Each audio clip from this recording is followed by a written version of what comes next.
মানে পেশেন্ট তো যথেষ্ট মানে কনভারসেশনে ইজি।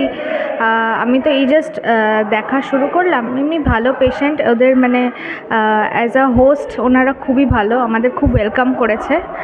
তো দেখা যাক, এই তো পেশেন্ট দেখা শুরু করলাম। যেহেতু ওয়েদার চেঞ্জ হচ্ছে, এখন তো মানে জাস্ট ট্রানজিশন, মানে বসন্ত থেকে গ্রীষ্ম পড়বে, তো এই সময় ভাইরাল ফিভার খুব হতে পারে। ঠিক আছে, ডাস্ট অ্যালার্জি, পোলেন থেকে যেসব অ্যালার্জি, যাদের অ্যাজমা আছে তাদের একটু সতর্ক থাকতে হবে। আর ভাইরাল ফিভার এখন প্রচণ্ড অন দ্য রাইজ। ভাইরাল ফিভারে শুধু একটা জিনিসই খেয়াল রাখতে হবে যে মানে viral fever usually self limiting হয়, তো 7 দিনের মধ্যে নিজে থেকেই কমে যাবে। তবে বাচ্চা যদি মনে হচ্ছে যে আপনার খেলছে না বা খাওয়া কমিয়ে দিয়েছে বা দুর্বল হয়ে যাচ্ছে খুব, তাহলে ডক্টরকে অবশ্যই দেখাবেন। এছাড়া নর্মাল যেসব আমাদের মানে হাত ধুয়ে সব মানে খাওয়া দাওয়া করা, পরিষ্কার পরিচ্ছন্ন সব কিছু থাকা, তাহলেই ঠিক হবে। ইয়াতে আজি বিটিআৰ চৰকাৰে আমাৰ এই মইনাতল অঞ্চলত বিনামূলীয়া চিকিৎসা শিবিৰ পাতিছে।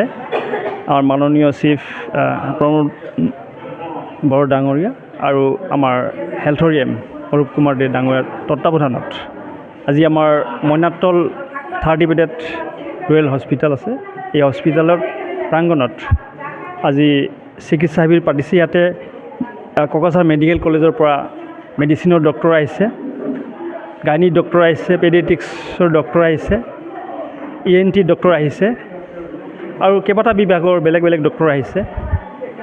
গতিকে তেওঁলোকক চিকিৎসাৰ কাৰণে, বিভিন্ন ধৰণৰ বেমাৰৰ চিকিৎসাৰ কাৰণে যে ৰাইজে যি ইয়াতে পাব, আজি চৰকাৰে যিখিনি কৰি দিছে, এই সুবিধাখিনি ৰাইজে ল'ব লাগে। কাৰণ আজি স্পেচিয়েলিষ্ট ডক্টৰ পাব লগা হ'লে হয়তো মেডিকেল কলেজত যাব লগা হ'লহেঁতেন, কিন্তু সেই তেওঁলোকে আহি পেলাই গাঁও অঞ্চলত তেওঁলোকে চিকিৎসা আজি কৰিব ওলাইছে। একমাত্ৰ আজি বিটিআৰ চৰকাৰৰ কাৰণে এইটো সম্ভৱ হৈছে।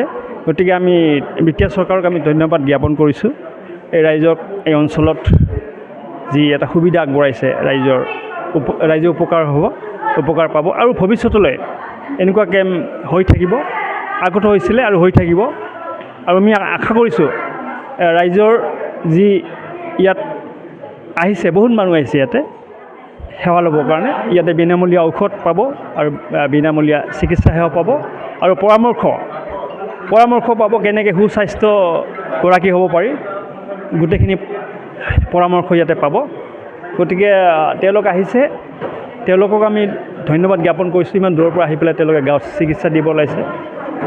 সকলোকে এই অঞ্চল, বৃহত্তৰ অঞ্চলৰ আমাৰ মইনাতল অঞ্চলৰ ৰাইজকো আমি ধন্যবাদ জ্ঞাপন কৰিছোঁ, তেওঁলোকে সহযোগ কৰিছে।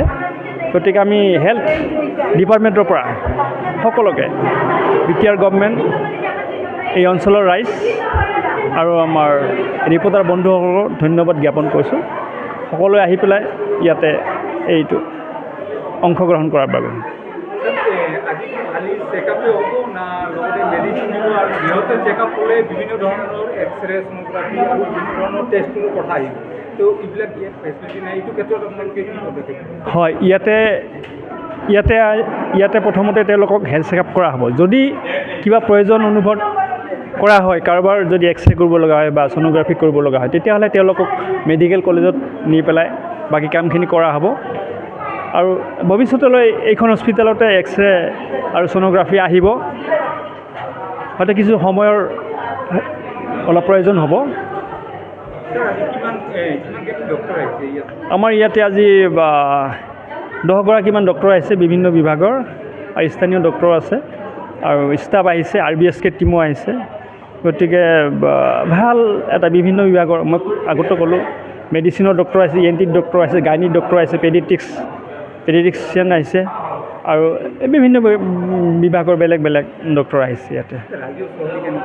ৰাইজৰ সহযোগিতা খুব ভাল। গাঁওবুঢ়াসকল আহিছে, আহি পেলাই তেওঁলোকে ইয়াতে সহযোগ কৰিছে। মোৰ কাষতে আছে গাঁওবুঢ়াসকল ইফালে, তেওঁলোকে ভাল এটা সহযোগ কৰিছে আৰু ৰাইজক তেওঁলোকে ইয়াত আহিবৰ কাৰণে অনুৰোধ জনাইছে।